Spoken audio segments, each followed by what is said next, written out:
मुच्यते पूर्णस्य पूर्णमादाय पूर्णमेवावशिष्यते। ॐ शान्तिः शान्तिः। ॐ सहना भवतु सहनौ भुनक्तु सह वीर्यं करवावहै तेजस्विनावधीतमस्तु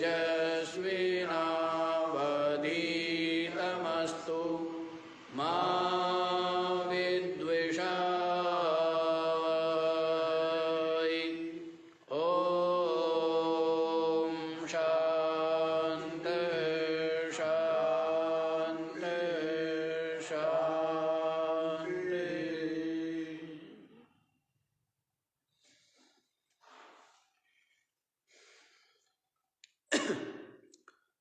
हाँ जी, तो क्या बतला रहे हैं? आपको बतला दिया जा चुका है जो सबसे महत्वपूर्ण बात है। क्या बतलाया है? कि आत्मा देह नहीं हो सकती। इस बात को अनेक बार दृष्टांत के माध्यम से समझाते हैं। क्यों? क्योंकि अत्यंत दृढ़ अहमता की हुई है, इसमें ही आत्मभाव किया हुआ है। तो ये आत्मभाव छूटे, इसीलिए पुनः पुनः कथन कर रहे हैं कि ये देह आत्मा नहीं हो सकता अत्यंत विलक्षण होने से, अत्यंत विरुद्ध होने से। तो ये बतला दिया। दूसरा ये भी बता दिया है। क्या बता दिया है? कि इनका देह और जीवत्व और जगत ये क्या है? मिथ्या है। ये क्या है? मिथ्या है। रज्जु में सर्प के समान। जैसे रज्जु में जो भाषित होता है सर्प, वो रज्जु रूप है और उसकी पृथक सत्ता मिथ्या है। ऐसे ही ये जो अपनी आत्मा में अध्यस्त आरोपित भासमान ये जो जीव भाव, देह भाव और ये जगत भाव, ये मिथ्या ही है। तो ये बात भी आपको बतला दी है। कल ये सुन रहे थे ना आप लोग। और फिर 45वें श्लोक में क्या बताया है? कि जैसे जो कल्पित सर्प है उसका उपादान कौन है? रज्जु।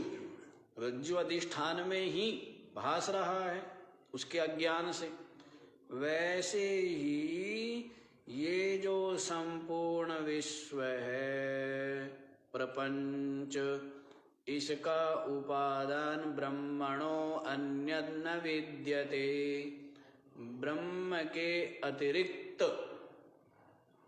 और कोई नहीं है ना?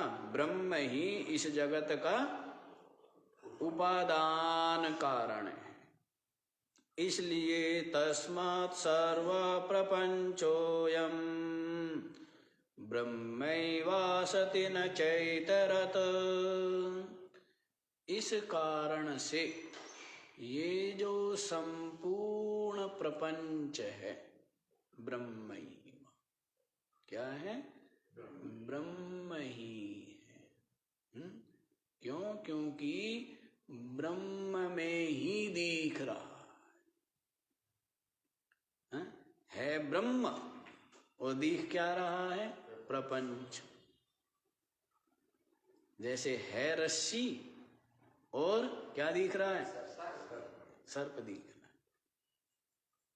इसी प्रकार से जो ब्रह्म है, अब व्यक्ति ये सोचता है यदि संसार ना हो, जगत व्यवहार ना हो, तो मेरा समय कैसे व्यतीत होगा और कैसे मुझे सुख की अनुभूति होगी और कैसे ये सब हम व्यवहार करते हैं, मिलते हैं, जुलते हैं, खाते हैं, पीते हैं, आते हैं, जाते हैं, तो ही हमारा समय भी बीतता है, सुख भी मिलता है, प्रसन्नता बनी रहती।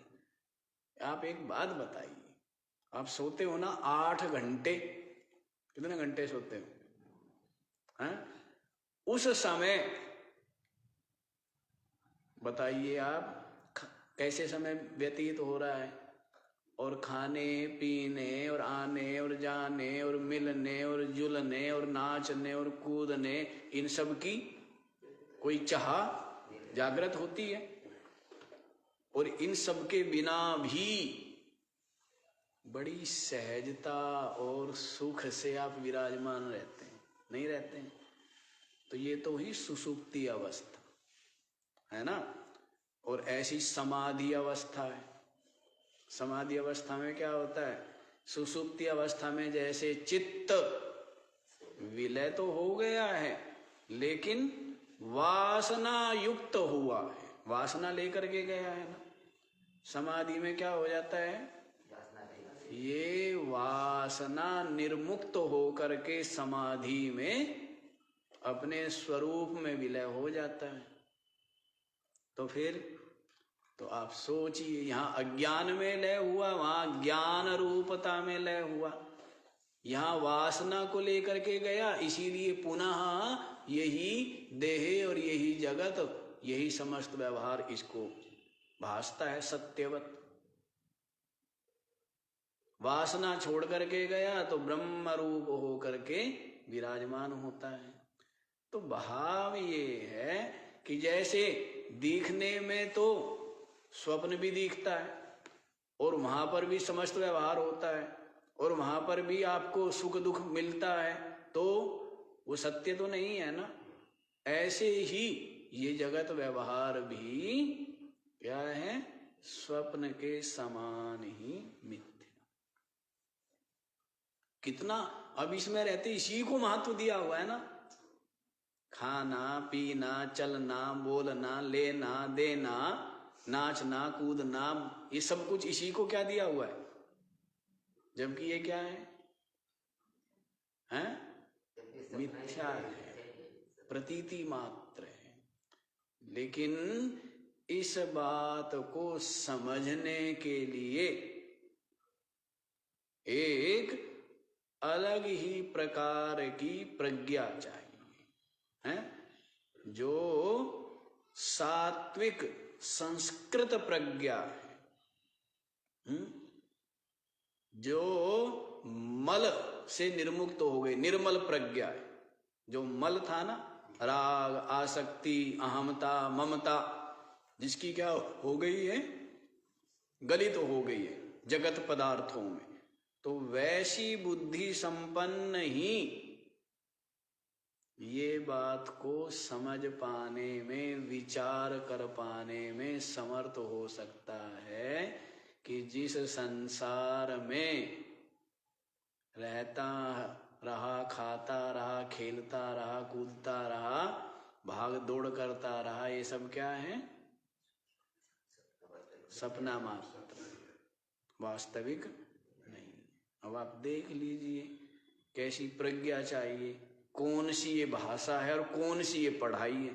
पढ़ाई तो बहुत पढ़ी है ना आपने, लेकिन ये पढ़ाई क्या है, बिल्कुल अलग है ना। नहीं, कौन सी पढ़ाई, जगत है ही नहीं, जगत शून्य है, जगत मिथ्या है, बुदबुदा मात्र है, रस्सी में भाष्यमान सर्प के समान कल्पित है। ये पढ़ाई तो नहीं पढ़ी ना, ये पढ़ाई अलग है। तो ये पढ़ाई तो वही पढ़ते हैं जिन्होंने सारी पढ़ाई पढ़ के और जान लिया कि सबका सब क्या है, सब व्यर्थ, सब असार, सब झूठा, सब मिथ्या, सब रसहीन, कुछ नहीं है। हाँ जी, इस जगत का गला घोटना का दम, इस देह भाव जीव भाव का गला घोटने का दम, बहुत शक्ति सामर्थ्य चाहिए ना, बड़ी सूक्ष्म प्रज्ञा चाहिए। हाँ, अन्यथा तो आप क्या सोचते हैं कि वो प्रसिद्ध हो गया या वो संपन्न हो गया या वो पदाभिषिक्त हो गया तो वैसा मैं भी हो जाऊं, यही चाह बनी रहती है। उनके लिए ये विद्या नहीं। जगत की चाह या लोक परलोक की चाह या जीवत्व की चाह कि मेरा अपना मैं जो है ये बना रहे, जो मैं क्या है, जो कि विशुद्ध नहीं है, देह भाव जीव भाव वाला मैं ये बना रहे, तो उनके लिए ये विद्या नहीं। समझ आ रही है बात? तो ये बात है। कंबल ले लो, कंबल रखें। हाँ। बुद्धि में आश्चर्य भी होता है कि अनेक, पता नहीं है कि अनेक जन्मों से हम यही करते आ रहे, तो वो सपना ही तो हो गया। अनेक जन्मों से जो हम यही सब करते आ रहे हैं, जन्म लेते मरते परिवार पालते, वो सब कहाँ है? हाँ, ऐसे ही हो जाएगा। तो है ही, ये हो क्या जाएगा, बीत गया सब। लेकिन फिर भी बुद्धि मोह में, बस कारण वही है ना कि उतना ना तो उतनी बुद्धि सात्विक या सूक्ष्म है, इसी कारण से उतने गहराई में उतरे नहीं ना। गहराई में तो उतरो, तो गहराई में उतरेंगे तो क्या है। अभी के अभी प्राण पखेरु उड़ गए, कर ले मोह, और किस चीज का मोह है? सबके सब प्रसन्न रहे, सबको प्रेम करो, सब प्रसन्न रहे, सब सुखी हो, सभी स्वस्थ हो, सबका मंगल हो, बस। बाकी तो सब हाड़ मांस के पुतले, अपने अपना कर्म भोग। आप क्या कर सकते हैं? जब बड़े बड़े चले गए, वो चाहते थे कि हमारा वंश परंपरा यूं चलती रहे और हमारे पुत्र ऐसे हो जाए, वो कुछ नहीं कर पाए। स्वयं इतने सामर्थ्यशाली श्री कृष्ण, वो क्या कर पाए हैं? तो यही तो मूढ़ता है। मोह का मतलब मूढ़ता, यही तो मूढ़ता है। अब तक भी यदि उनको महत्व दे रहे हैं तो कहीं न कहीं विचार की, विवेक की, समझ की कमी है। और हम ये थोड़ा कह रहे हैं कि झट से अपना मन हटाओ, बिल्कुल ऐसे झट से अपना जो मन हटाया हुआ होता है ना, वो कभी हटता नहीं है। तो आप गए अब हमारे साथ में बैठ करके, और अब विचार किसका चल रहा है मन में? वही घर का बेटा ये कर रहा होगा, पोता ये कर रहा होगा। तो हम ये थोड़ा कहेंगे झट से हो, बिल्कुल भी ना हो। झट से तो मन हटाना ही नहीं, उसमें जाओ, गहराई में जाओ, तब सब स्पष्ट ही हो जाता है। इस सबको अपना आपा प्रिय है, हैं? आपको लगता है ना कि आप उनको प्रिय हैं, या आपको वे प्रिय हैं, ये सब झूठी बातें। कमजोर है आप, इसीलिए सारे ढूंढते हो, हैं? आप कमजोर हो ना, और कमजोर क्यों? क्योंकि अपने को आप शरीर मानते हो, बुढ़ापे में काम आएंगे। कमजोर क्यों? क्योंकि आप अपने को मन मानते हो, मन बुद्धि मानते हो, काम आएंगे, हैं? इस कारण से ना, नहीं तो आपको अपना आपा ही प्रिय है और उनको भी अपना आपा प्रिय है। तो इस व्यामोह से निकलना चाहिए, गहराई में जाओ। स्वार्थ ही तो है सब, हैं? अभी थोड़ा सा पड़ जाओ, 10 दिन सेवा करनी पड़ जाए, पता लग जाएगा कितने प्यारे हैं? जल्दी चाहेंगे जल्दी से छुटकारा मिले, या तो इधर हो जाए या नहीं। तो यही तो है। अब जो ये सच्चाई थी, जो कि इस सच्चाई, ये हमारा तो ऐसा पारिवारिक सामाजिक परिवेश ही बना हुआ था, ऐसी संस्कृति बनी हुई थी। अपना कर्तव्य करो, सबसे प्रेम करो, सबको अच्छी शिक्षा अच्छी संस्कार दो, सब अपना बौद्धिक आध्यात्मिक हर प्रकार से उन्नति करें। इस तरह की मानसिकता रही है ना। लेकिन अब स्वार्थ में और लोभ में और मोह में आदमी क्या हो गया है, इन सब चीजों से दूर निकल गया, और दूर निकल गया तो इसीलिए जीवन पशुतुल्य हो गया, और जीवन में अशांति और क्लेश ही बना हुआ है। तो इसलिए सबसे प्रेम करो, सबका मंगल हो, सबका कल्याण हो। जैसे ये शरीर की हम सुविधा रखते हैं कि कंबल हो, भोजन हो, वैसे सबके पास हो, है? और केवल मनुष्यों के पास हो ऐसा नहीं, बाकी जो और जीव जंतु हैं वो भी स्वस्थ रहे, उनको भी भोजन मिले, उनको भी जो जो उनकी आवश्यकता है वो पूरी हो, उनको भी कष्ट ना हो, रोग ना हो, ऐसा भाव रखो और ऐसा अहिंसक जीवन जीने का प्रयास करो। मैं लोगों को कहता हूं कि जीवन कैसा जीना चाहिए, आपके कारण से इतनी सुविधाएं ना लो, या उस तरह की सुविधा ना लो जिस सुविधा के ऊपर किसी जीव जंतु की हिंसा हुई। ऐसे वस्त्र या कोई भी वस्तु या भोजन काम में ना लिया जाए, या कोई भी पदार्थ जिसमें कोई किसी की हिंसा हुई, किसी को पीड़ा दी गई, तो वो चीजें काम में ना ली जाए। चाहे वो वस्त्र हो, चाहे आभूषण हो, चाहे कुर्सी हो, चाहे तख्त हो, चाहे पंखा हो, कुछ भी हो, है ना। अहिंसक जीवन जिए, और कम से कम जो ये ऐसे साधन है ना जिनसे कूड़ा कचरा ज्यादा निकलता है, प्लास्टिक या चीजें, और बाद में जाकर के प्रकृति और जीवों को क्या देती है, हाँ, तो कम से कम में काम चलाया जाए, है ना, कम से कम में। और वो चीजें वही हो। देखो पहले, अब इनके लिए समय नहीं है, सत्संग नहीं है, नहीं तो पहले हर चीज काम आ जाती थी। सब्जी आपने खाई, छिलके आपके गाय भैंस ने खा लिए, हैं, हर चीज काम में आती थी। पत्ते हुए, ये हुआ, सब इकट्ठा डाल दिया, सबका खाद बन गया, सब गमलों में पौधों में डल गया।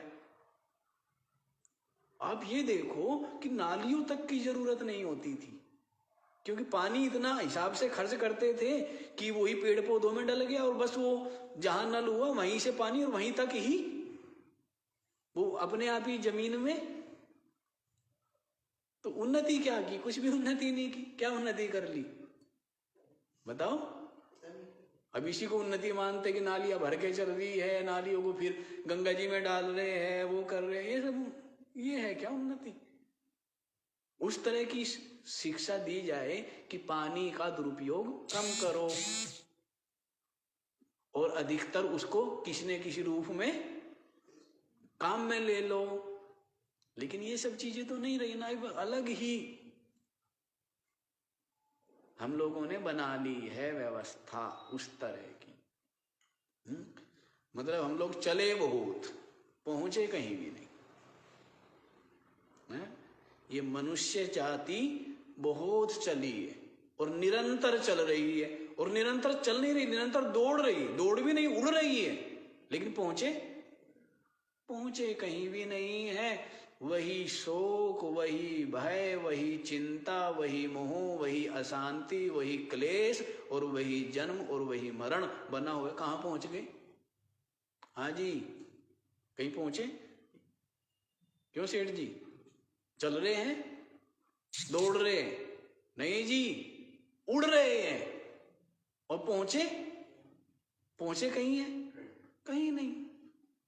और अधिक उदासी, निराशा, अकेलापन, खालीपन, अभाव, रिक्तता,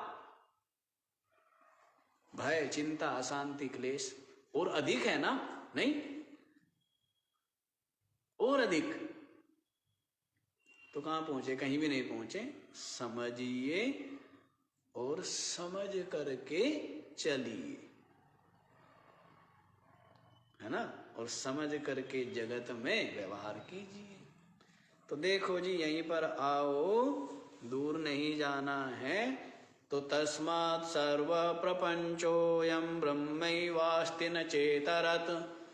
इसलिए ये जो संपूर्ण प्रपंच है ये ब्रह्म ही है, और उसके अतिरिक्त और कुछ नहीं है, क्योंकि ब्रह्म में ही अज्ञान तज्जन्य भ्रम से भास रहा। स्पष्ट हो गया है? आगे वाला देखो जी, कौन सा? 46वां।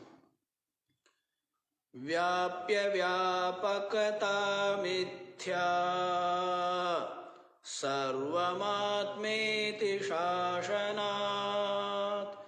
इति ज्ञाते परे तत्त्वे भेदस्यावसरः कुतः। व्याप्य व्यापकता मिथ्या सर्वम आत्मा इति शासनात् इति ज्ञाते परे तत्त्वे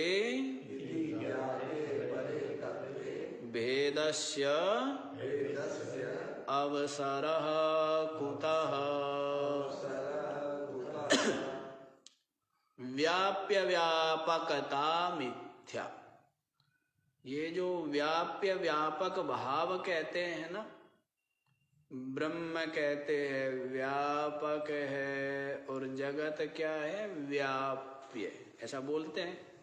परमात्मा व्यापक है और जगत व्याप्य है। तो ये जो कहते हैं मिथ्या, ये झूठी बात है। क्या है? झूठा है। व्याप्य व्यापक भाव हो ही नहीं सकता। क्यों नहीं हो सकता? सर्वमात्मेति शासनात्। जब सब कुछ आत्मा ही है, एक आत्मा ही है, कौन व्यापक कौन व्याप्य? दो चाहिए ना। व्याप्य व्यापक भाव की सिद्धि के लिए क्या चाहिए? द्वैत होना चाहिए, और जबकि है क्या? अद्वैत, एक। तो इसलिए क्या कह रहे? व्याप्य व्यापकता मिथ्या। ये व्याप्य व्यापक भाव जो है, क्या बताया है? ये मिथ्या है, सत्य नहीं है। स्पष्ट हुआ है? सर्वम आत्मेति शासनात्। सर्वम आत्मा इति शासनात्। शास्त्र का जो उपदेश है वो क्या है? सर्वम खलु इदं ब्रह्मा। ये सब कुछ ब्रह्म ही। कैसे ब्रह्म है वो आपको बता दिया है। जैसे कल्पित सर्प क्या है? रस्सी ही है। ऐसे क्यों? क्योंकि रस्सी में वो भास रहा है। वैसे ही ये संपूर्ण प्रपंच ब्रह्म में भास रहा है।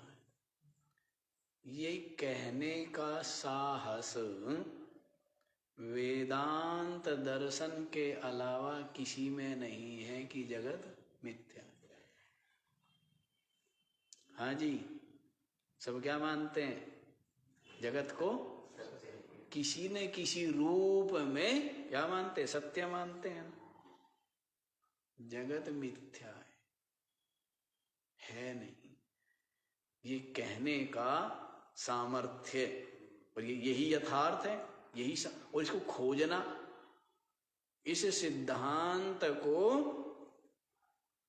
खोजना, फिर उसका कथन करना, और साधारण बुद्धि वाले जिज्ञासु तो ऐसा समझ पाने में, विचार कर पाने में, निश्चय कर पाने में ही समर्थ नहीं हो पा रहे हैं। और महापुरुषों ने क्या किया? इसको खोजा है और कृपा करके जिज्ञासुओं के लिए इसका प्रतिपादन किया है। अब आप देख लीजिए, तो शास्त्र का ये क्या है? ये उपदेश है कि सर्वम आत्मैव, सब कुछ आत्मा ही है। क्योंकि आत्मरूपी अधिष्ठान में, पीछे सुनाए है ना आप, केवला चित्ते साक्षात विश्वाकारेण भाति, जो साक्षात चिद स्वरूप अपनी आत्मा है, जो केवल है, वह विश्वाकारेण भाति, विश्व के जगत के आकार में भास रही। ऐसे ही तो इस कारण से ये सब आत्मा ही है। तो द्वैत ना होने से, दो ना होने से एक है, इसलिए व्याप्य व्यापक भाव मिथ्या है, बनता नहीं, इसकी संभावना नहीं है। इति ज्ञाते परे तत्वे भेदस्य अवसरः कुतः। इति ज्ञाते, इस प्रकार से, परे तत्वे ज्ञाते, जो परम तत्व है उसको जान ले। क्या किया? परम तत्व को जान लिया। बड़ी बात हो गई ना, परमात्मा को जान लिया। परम तत्व क्या है? जो अद्वितीय सच्चिदानंद परमात्म परम तत्व है, उसको जान लिया। तो भेदस्य अवसरः कुतः, तो भेद के लिए अवसर कहाँ रहा जी? द्वैत के लिए अवसर रहा क्या? जब जान लिया कि पर तत्व में ही ये जो जगत है ये कल्पित है, भास रहा है, समझ आ रही है?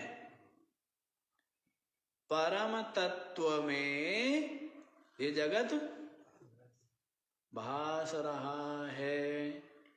तो ऐसा जान लेने पर भेदस्य अवसरः कुतः, भेद के लिए, द्वैत के लिए, भिन्नता के लिए कहीं अवसर रहा क्या?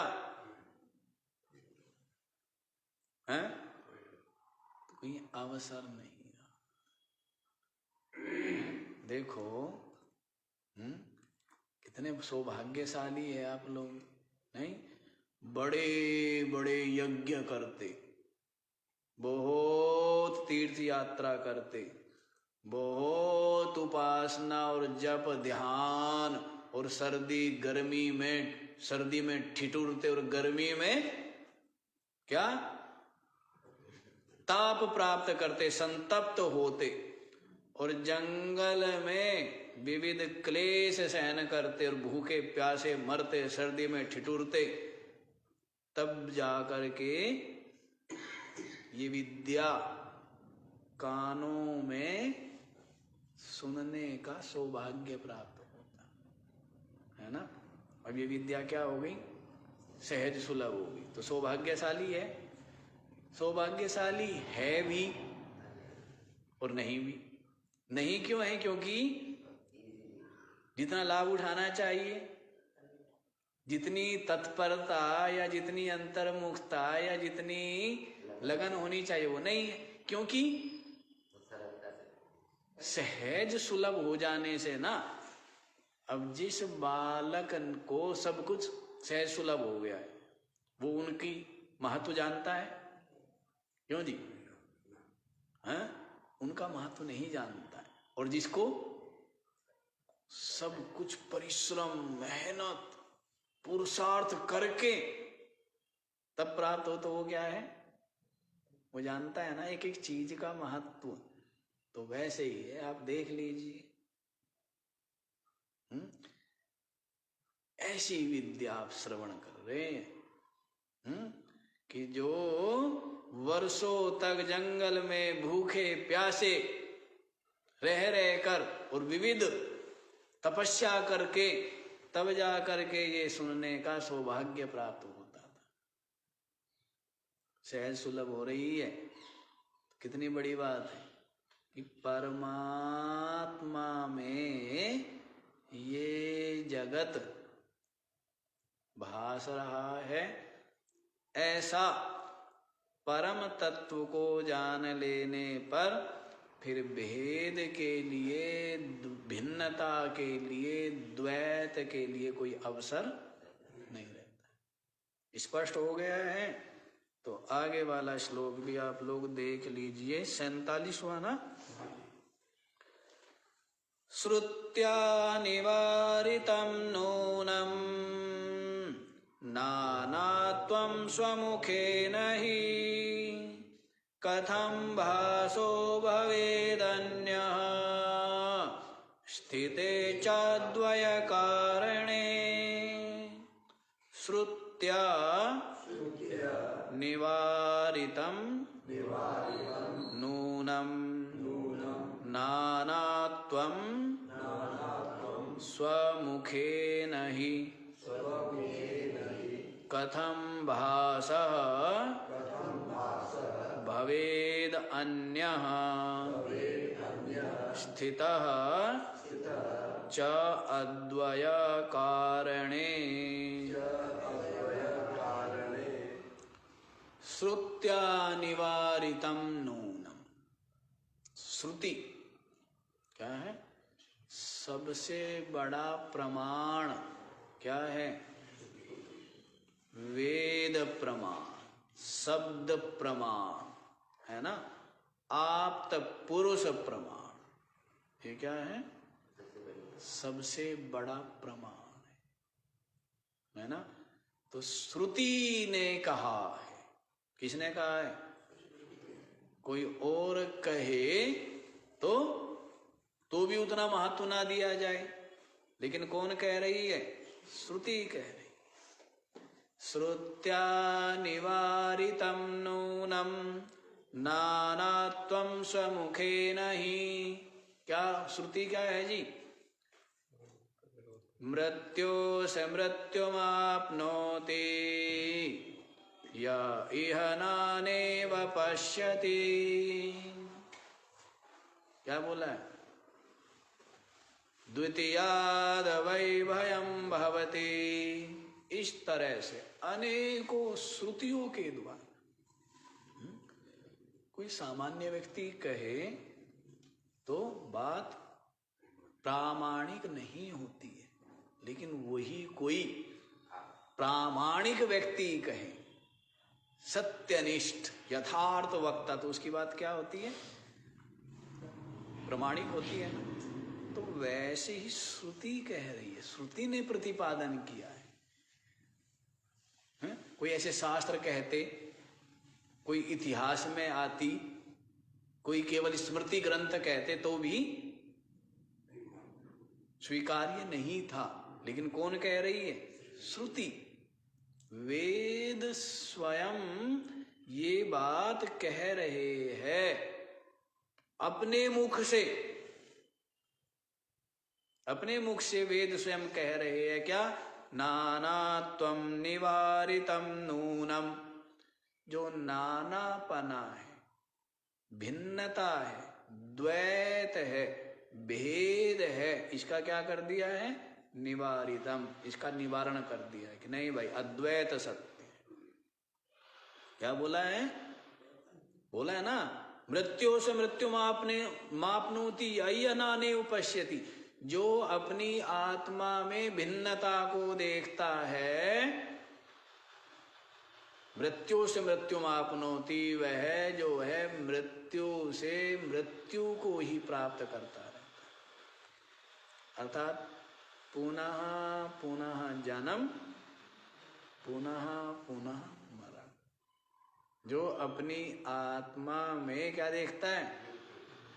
भेद देखता है, नानापना देखता है। नानात्व मिथ्या है। जैसे नानापना दिखता है स्वप्न में, सत्य मिथ्या है। हाँ जी, आप अकेले में एक में क्या दिख रहा है? पूरा विश्व दिखता है ना, सत्य मिथ्या है। वैसे ही ये जो संपूर्ण विश्व है, ये भेद है। ये सब का सब क्या है? मिथ्या।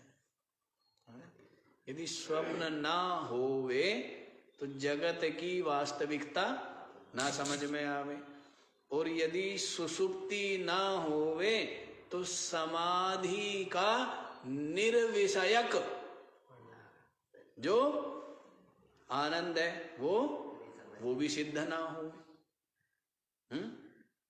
समझ आ रही है? तो स्वप्न जगत के मिथ्यात्व में दृष्टांत बनता है।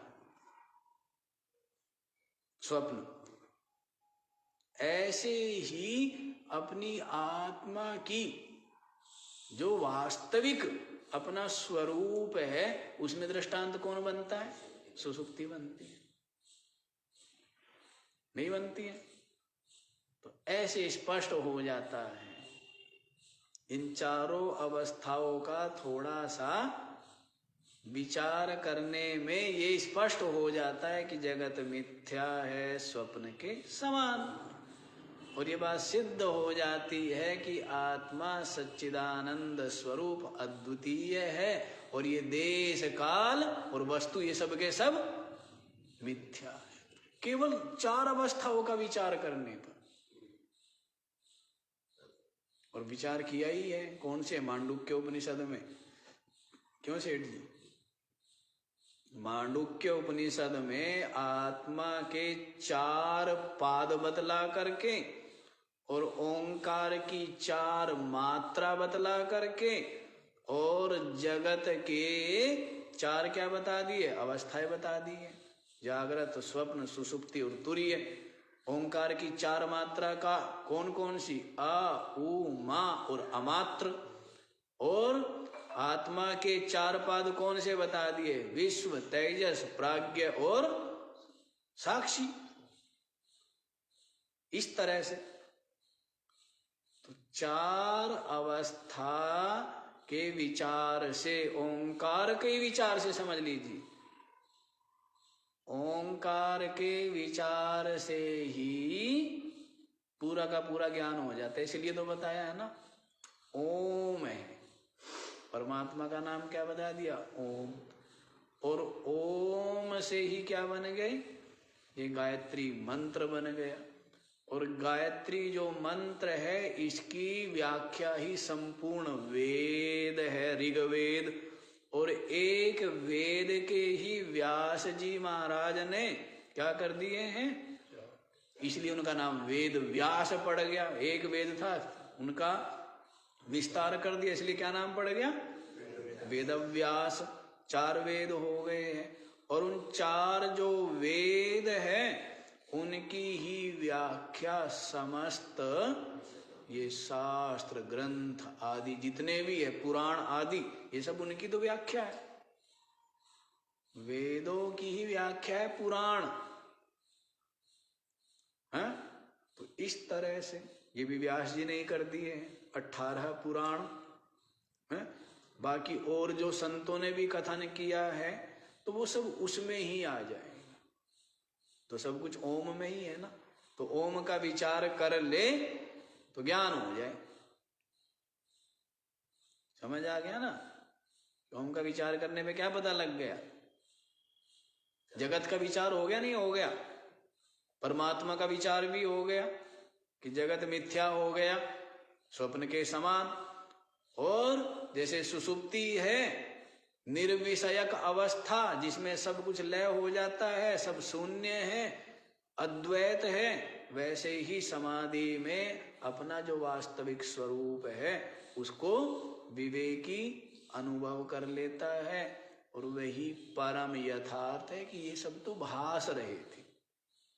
जैसे रस्सी में सर्प आदि, सर्प, जलधारा, भू छिद्र, माला, दंड आदि भासते हैं, वैसे ही भास रहे थे। समझ आया है? तो देखो यही बता रहे हैं ना, श्रुति के द्वारा नूनम माने निश्चित रूप से, स्वमुखे ना अपने मुख से ही, नानात्वम निवारितम, नानापना भेदपना क्या कर दिया है? निवारण कर दिया है।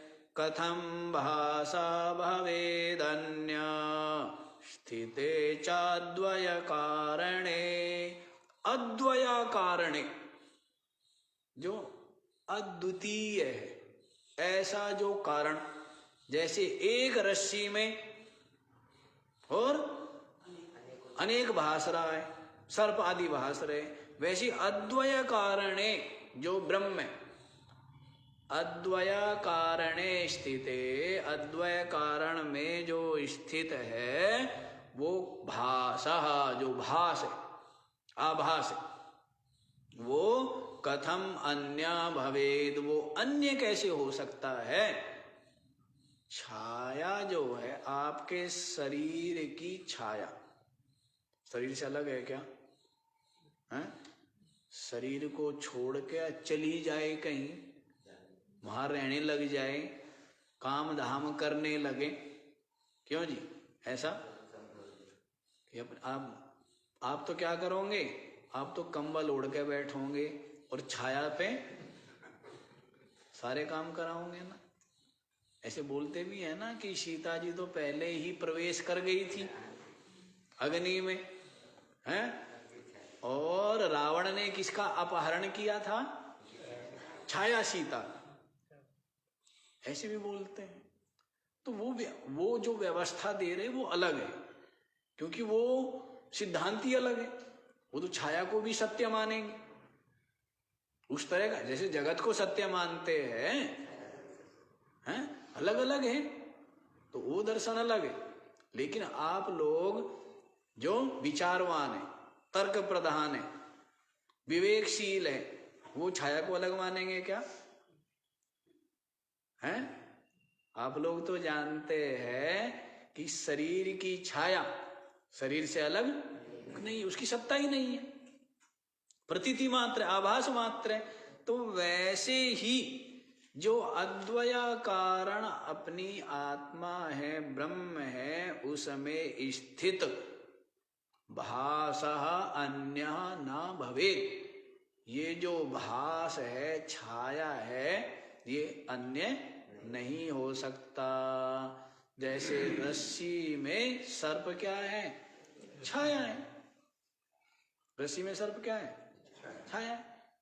ऐसे ही ब्रह्म में, आत्मा में ये जगत क्या है? छाया। तो ये अन्य नहीं हो सकता। इसलिए द्वैत सत्य नहीं है। सत्य क्या है? अद्वैत सत्य। क्या प्रतिपादन करना है हमें? कि एक अद्वितीय सच्चिदानंद परमात्म तत्व ही सत्य है, और ये जो द्वैत है ये क्या है? ब्रह्म सत्यम जगन्मिथ्या जीवो ब्रह्मैव नापरः। यही तो कथन कर रहे हैं ना। ब्रह्म क्या है? सत्य है, जगत मिथ्या है, जीवो ब्रह्मैव। ये जीव क्या है? ब्रह्म ही है भाई, ना परः, दूसरा नहीं है। समझ आ गया है ये वाला श्लोक भी? तो आगे वाला देख लिया जाए, स्पष्ट हो गया। तो देखिए 48वां श्लोक। दोषोऽपि विहितः श्रुत्या मृत्युर्मृत्युं स गच्छति इह पश्यति नानात्वं मायया वंचितो नरः दोषः अपि विहितः श्रुत्या मृत्योः मृत्युं स गच्छति इह पश्यति नानात्वं मायया वंचितः नरः। देखो जी, दोषोपि विहितः श्रुत्या, और श्रुति ने दोष का भी विधान किया हुआ है, दोष का भी कथन किया है कि जो अपनी आत्मा में नानात्व को देखता है, भेद को देखता है, द्वैत को देखता है, तो उसके लिए क्या दोष बताया है? दोषोपि विहितः, दोष का भी विधान किया है। क्या दोष है जी? मृत्योः मृत्युं स गच्छति, वह मृत्यु से मृत्यु को ही प्राप्त होता है। क्या होगा? जो अपनी आत्मा में भेद को देखता है, द्वैत को देखता है, क्या होता है वो? है? अपने को जीव मानेगा, और जीव मानेगा तो कर्तृत्व भोक्तृत्व भाव से जो कर्म किए हैं उन कर्म फल भोगार्थ पुनः पुनः जन्म, पुनः पुनः मरण, ये चलता रहेगा। तो मृत्यु से मृत्यु को ही प्राप्त हो रहा है ना। अभी शरीर मिल गया मच्छर का, फिर मर गया, फिर मरा, फिर बन गया कीड़ा, फिर मर गया, फिर मरा, फिर कुछ और बन गया, फिर मर गया, फिर बना, फिर मर गया, फिर कुछ और बन गया। ये चल रहा है ना। क्या चलता है? जन्म मरण जायस्व मृयस्व, गति तो तीनों यही है ना, जन्म और मरो। जिसने शुभ कर्म किए हैं वो पितृलोक में जाता है, लेकिन वो भी वहां से फिर जन्म होता है, फिर मरण होता है।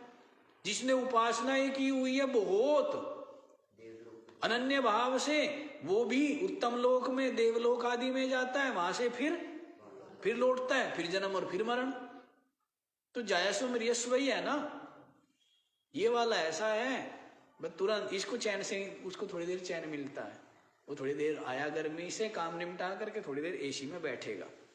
पितृलोक वाला उसको थोड़ी देर बैठने दिया जाएगा, देवलोक वाला वो थोड़ा ज्यादा देर बैठेगा, और वो जो जायस्व और मृयस्व वाला था वो जैसे ही आया वहीं से भाई अब यहाँ जा, फिर बेचारा धूप से पच मर के फिर आया बड़ी मुश्किल से, फिर जा। जैसे आप लोग खेलते हो ना कुत्ते के साथ में, नहीं खेलते हो? देखा है हमने बड़े बड़े लोगों को, तो गेंद फेंक देंगे बहुत दूर, उसका काम क्या है? उठा के लाएगा। जैसे ही उठा के लाया फिर लेकर के फिर फेंक देंगे, फिर वो फिर जाएगा। तो उसका यही काम है ना। जैसे गधे का काम क्या है? इधर से कच्ची ईंटें लेके जाना, और उधर से पक्की लेके आना, फिर उधर से फिर कच्ची लेके आना, और फिर उधर से फिर पक्की लेके जाना। यही चलता रहता है ना। ये जीव भी गधाई तो है, पक्के कर्म लेकर के आया है, और यहाँ पर जो कर्म करता है वो कच्चे कर्म है, उनको लेकर के फिर जाता है, फिर वहां से फिर पक्के कर्म लेकर के आता है, फिर लेकर के जाता है। गधा बनाओ, यही मौका है क्या बनने का? मनुष्य बनने का मान लो, या ब्रह्म बनने का मान लो, यही मौका है। और ये मौका चूके वासनाओं की वायु पता नहीं कहां पटक देगी। जैसे पत्ते को, टूटे हुए पत्ते को कहां पटक दे कोई पता है क्या? वायु नाली में डाल दे, नाले में डाल दे, नदी में डाल दे, समुद्र में डाल दे, कहां डाल दे कोई भरोसा? देख लो, गंभीर हो जाओ, मजाक मत समझो, है ना। कि रोटी कपड़ा मिल रहा है, माल ताल है, कहते रजाई में बैठ करके काजू और पिस्ते और मेवे खा रहे, ठंड नहीं लग रही, हीटर चल रहा है और गपशप चल रहे हैं, हल्के में मत लो, ये तो 2 दिन का है खेल, कब भी छुड़ जाए, हैं? पड़ा रहेगा। जो जिसको बिस्तर पे बैठा रखा है ना, कम्बल उम्बल उड़ा करके, गीजर हीटर लगा करके, बड़े आरामदायक गद्दे के ऊपर उठा करके फेंकाएंगे। प्राण पखेरु उड़ते ही कोई मोह नहीं करेगा। करेगा? क्या करेंगे? हैं? मेरे माँ है, मेरा भाई है, मेरे पिता है, कोई करेगा क्या मोह? क्यों सेठ जी? उठा करके फेंकाएंगे? नहीं फेंकाएंगे। और फिर नहाएंगे कपड़ों के सहित, हैं? इतना मैला, इतना गंदा था, उठा के फेंक आओ और नहाओ, ठीक है ना? और अब पहले वाले की तरह तो अब संवेदनाएं भी नहीं चलती। अब तो क्या है, पहले ऑर्डर दे दिया जाता है हलवाई से कि हाँ दोपहर का भोजन वहां से आएगा, रात शाम का। अब आजकल तो इतनी संवेदनाएं भी नहीं रही, संवेदना कोई नहीं है। ये तो आप ही मोह किए रहते हो, वे थोड़ा आपसे मोह करते हैं कि महाराज जी हमें जी तो लेने दो कम से कम, हैं? झूठे ही उसमें से ही जी तो लेने दो। कोई मोह नहीं करता है आपको। और आप भी अपनी कमजोरी और अपनी आशा और अपने स्वार्थ के लिए मोह करते हो। आप भी कौन सा मोह? आप भी क्या वो उससे चलाक, वो उससे चलाक, वो उससे चलाक, नहीं? आप भी मोह कर रहे हो, चलाकी में ही कर रहे हो ना। स्वार्थ है आपका, मोह आशा है ना उनसे, सहारा चाहिए ना आपको? नहीं चाहिए सहारा, सहारा चाहिए, इसलिए मोह करते हो आप, बड़े चलाक हो। इसीलिए तो आप सहारा चाहिए ना, इसलिए मोह कर रहे हो आप। जब आपको सहारा नहीं चाहिए ना, तब माँ बाप का सहारा पकड़ा था। कब तक? जब तक अपने हाथ पैर अपने पैरों पे नहीं चल पाते थे। जब चलने लग गए ना, माँ बाप से कोई मतलब रहा? माँ बाप इंतजार कर रहे घर में, वो क्या है, वो कूद फांद कर रहा है, क्यों जी? नहीं, वो अपने मित्र मंडली में मस्त है, वो अपने उसमें मस्त है, नहीं? तो ये इस तरह का है, ये सच्चाई है। तो देख लो, ये मौका है, गंभीर हो जाओ, अन्यथा कहना झोंका पवन का लग जाए, हैं? तुरंत मिट्टी हो जासी, ऐसे करके कहते हैं ना कि झोंका पवन का लग जाए, ये तन मिट्टी हो जाए। तो ये मौका है, समझ लो सच्चाई को। कितना अच्छा अवसर मिल गया, इससे तो अच्छा अवसर तो देखो इससे बढ़िया मिलने वाला था नहीं। जो भी भगवान है, ईश्वर है, सारी की सारी कृपा कर दी, नहीं कृपा कर दी है? क्यों जी? अंधे तो नहीं बने आप, हैं? कैसी कैसी परिस्थितियां हैं, नहीं? कल ही हम देख रहे, सुना था हमने इसमें कि एक ऐसा भी वैज्ञानिक हुआ ब्रिटेन में, मतलब लोग इतने किसी के दोनों ना हाथ है ना पैर है, ऐसे भी लोग हैं, अभी है, ऐसे भी है। उसको बताया कि फेफड़ों में दिक्कत थी तो उसको बक्से में बंद कर दिया, तो बक्से के द्वारा ही उस तरह के बक्से बनाए, वो श्वास लेते थे, ना हिल सके ना वो कर सके, बक्से में रहना।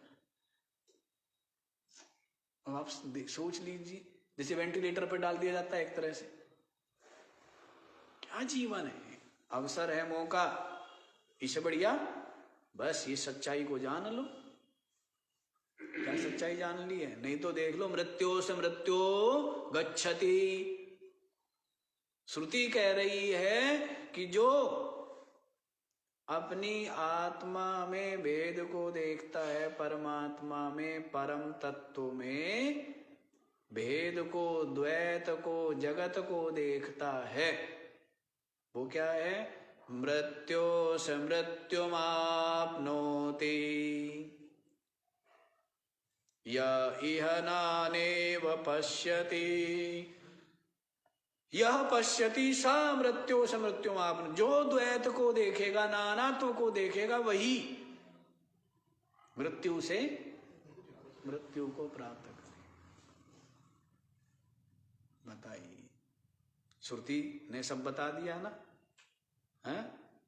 तो क्या बताया? दोषोपि विहिता श्रुत्या मृत्यो से मृत्यो गच्छति इह पश्यति नानात्वं मायया वंचितो नरः। मायया वंचितः, माया के द्वारा जो ठगा गया, क्या हुआ? किसने कर लिया? कि ठग लिया रास्ते में मुझे चोरों ने लूट लिया। कैसे लूट लिया जी?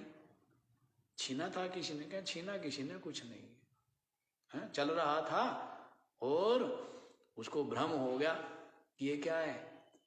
चोर छिपे हुए, भ्रम हो गया। और जीवन भर की कमाई थैला रखा हुआ था, वो भ्रम के कारण जो ये हुआ तो भय, अब भय में खून का हो गया पानी, शरीर कांपने लगा कि केवल लूटेंगे नहीं, क्या करेंगे? मार भी डालेंगे।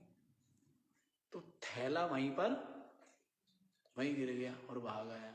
और फिर अपने गांव में आके सबको इकट्ठा किया और कहा कि मुझे चोरों ने लूट लिया। कितने चोर थे? किसने छीना तेरे को? किसी ने भी नहीं ना। तो ये है सब भ्रम, अज्ञान, मूढ़ता का कारण। तो यहां पर भी माया वंचिता, माया ने ठगा हुआ है ना। किसने ठग लिया? माया ने ठगा।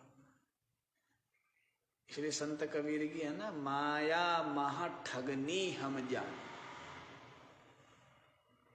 माया महा ठगनी हम जानी। आगे भूल गए, माया महा ठगनी हम जानी।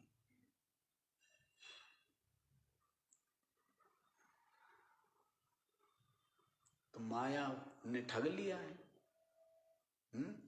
और ठगा हुआ क्या? यही ठगना है। अपनी ही माया ने, अपनी ही मूढ़ता। माया क्या है? अपनी मूढ़ता, अपना अविवेक, अपना अज्ञान, यही माया है। तो इस माया ने जिसको ठग लिया है वो तो बेचारा क्या हो गया? गरीब हो गया, दीन हो गया। जिसको ठग लिया उसके पास तो कुछ नहीं रहता है ना। तो क्या बन गया? है ब्रह्म। और माया ने ठग लिया तो क्या बन गया? दीन, जीव हो गया। जबकि है क्या? है ब्रह्म। कोई ठग सकता है? कोई ठग भी नहीं सकता। माया ने मुझे ठग लिया, ये भ्रम ही तो है। ठग सकता है क्या कोई? क्यों जी? अपने जो सच्चिदानंद रूप है उसमें से आपको कोई छीन सकता है? आपके स्वरूप को कोई छीन नहीं सकता है। समझ आ रहा है ना? मायया वंचिता नरः इह आत्मनि नानात्वं पश्यति। जो माया से ठगा हुआ है ना, वही अपनी आत्मा में जगत रूप नानात्व को देखता है। तो सबको क्या कर लिया है? माया ने। इसीलिए भगवान श्री कृष्ण ने कह दिया है, क्या कहा है? मम माया दुरत्यया। और क्या बोलते हैं? मायया प्रतज्ञाना आसुरम भावमाश्रिता। माया के द्वारा अप्रहता ज्ञाना, जिनका ज्ञान का हरण हो गया है, विवेक का हरण हो गया। इसलिए मैं लोगों को बोलता रहता हूं, कुछ भी नष्ट हो जाए, विवेक रहे बस, ठीक है। ठीक है ना? माया में तो तो विवेक होना, विवेक।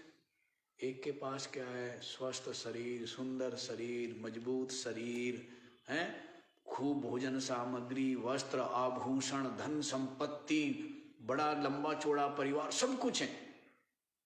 विवेक नहीं है।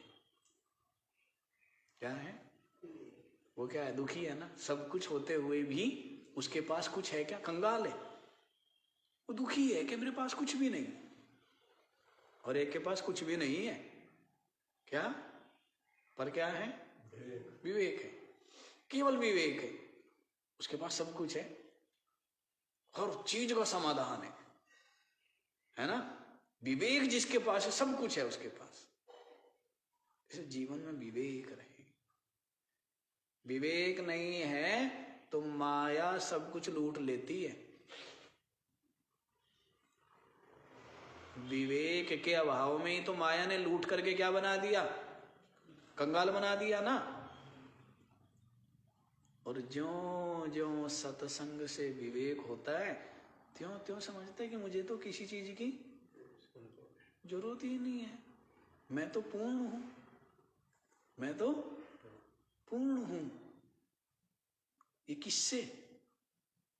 विवेक से, सत्संग से। और अन्यथा तो माया लूट लूट के क्या बना दिया? भिखारी बना दिया, है ना। तो इसी को कह रहे हैं कि या नानात्वम पश्यति मायया वंचिता नरा। माया ने जिसको ठग लिया है वही नर क्या देखता है? अपनी आत्मा में भेद को। भेद माने जीव, देह भाव और जगत, इसको देखता है, सत्य मानता है। क्या क्या सत्य है? जीव सत्य है, देह सत्य है और जगत सत्य है। अज्ञान दशा में क्या सत्य है?